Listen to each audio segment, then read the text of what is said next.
Ito na guys yung pangati ko guys. Bumabalik na siya sa dati guys. Tinanggal ko lang yung palong niyang lapyong. Bumabalik na siya sa dati niyang kulay.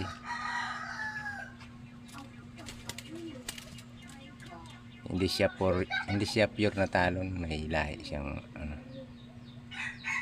manok. Kaya ganitong matangkad. Kaya matangkad siya guys. Hindi siya pure na talon. May lahi siya guys na natural.